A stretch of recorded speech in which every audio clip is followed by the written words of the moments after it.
Hello friends, CB মেরিস্টিম চ্যানেলে আমি তোমাদেরকে ওয়েলকাম জানাচ্ছি। তোমরা যারা ম্যাকআউট ইউনিভার্সিটি থেকে পড়ছো এমসিএ, এবার যারা থার্ড সেমিস্টারে উঠবে, তোমরা সেকেন্ড সেমিস্টারের পরীক্ষা দাও। সেকেন্ড সেমিস্টারটা খুবই ভাইটাল। কিন্তু আমি একটু আগে তোমাদেরকে আগাম নোটিফিকেশানটা দিচ্ছি এই কারণেই, যাতে পরীক্ষা শেষ হয়ে গেলেই তোমাদের কাছে নোটিফিকেশানটা পৌঁছয়।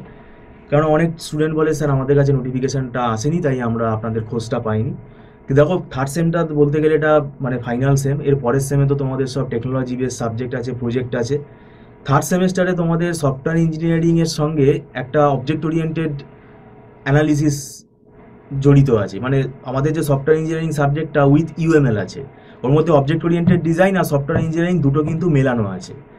আর আর্টিফিশিয়াল ইন্টেলিজেন্স আছে, আর design and analysis of algorithm আছে।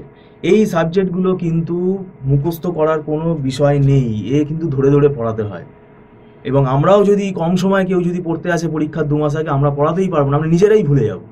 কারণ ডিজাইন অ্যানালিসিস অফ অ্যালগোরিদমের মধ্যে বেশিরভাগ অঙ্ক আছে, সব ম্যাথামেটিক্যাল ক্যালকুলেশন আছে, গ্রাফ থিওরি বেসড, সবই ট্রি বেসড অ্যালগোরিদম, এবং ট্রি ইটসেলফ এটা একটা ম্যাথামেটিক্যাল কনসেপ্ট। তারপরে আমাদের এখানে আর্টিফিশিয়াল ইন্টেলিজেন্সের মধ্যেও পুরোটাই অ্যালগোরিদম, এআই অ্যালগোরিদম। ঠিক আছে, তো এছাড়া আমাদের সফটওয়্যার ইঞ্জিনিয়ারিংটা কিন্তু একটা কেস স্টাডিজ বেসড সাবজেক্ট। ওখানে কিন্তু অনেক ম্যাথামেটিক্যাল কোয়েশ্চেনও আছে, যেমন প্রজেক্ট ম্যানেজমেন্ট আছে, টেস্টিং আছে। তারপরে ওখানে কেস স্টাডিজ আমাদের তৈরি করতে দেয়, ঠিক আছে, এসআরএস ডকুমেন্ট তৈরি করতে দেয়। তারপরে testing strategy, plan, test document, test scenario, এগুলো সব টেস্ট কেস, এগুলো তৈরি করতে দেয়। ইউএমএল এর মধ্যে বিভিন্ন ডায়াগ্রাম আছে, যেমন স্ট্যাটিক ডায়াগ্রাম আছে, একটা ডায়নামিক ডায়াগ্রাম আছে, ঠিক আছে, বিহেভিয়ারাল ডায়াগ্রাম আছে, ঠিক আছে, ইউজ কেস ডায়াগ্রাম আছে, ইউজ কেস মডেল যেটাকে বলি। তো এগুলো কিন্তু আমাদের তৈরি করতে সময় লাগে। তো যাই হোক, আমাদের এখানে মান্থলি ফিস সিস্টেমে ক্লাস হয়, মাসে মাসে অ্যাডভান্স পেমেন্ট করে স্টুডেন্টরা ক্লাস করে, এবং এটা নট রিফান্ডেবল, আর ছোটো ছোটো ব্যাচে ক্লাস হয়। এবং আমরা আমাদের হাতে লেখা যে নোটসগুলো, হ্যান্ড রিটেন নোটসগুলো, এগুলো স্টুডেন্টকে প্রোভাইড করি। এটা দেখে পড়তে কী হবে, স্টুডেন্টদের সুবিধা হবে, এবং এটা এক ধরনের সাজেশন হিসেবেই কাজ করবে। আর এছাড়া এমনি রেফারেন্স বই আমরা 3-4খানা বই ফলো করে পড়াই। স্টুডেন্টকে সেটা কিনতে হবে না, একটা স্ট্যান্ডার্ড বই ফলো করলেই হবে। কিন্তু এর পাশাপাশি আমরা নোটসটা যদি দিয়ে দিই, তাহলে নোটসটা দেখে স্টুডেন্টদের পড়তে আরও সুবিধা হবে।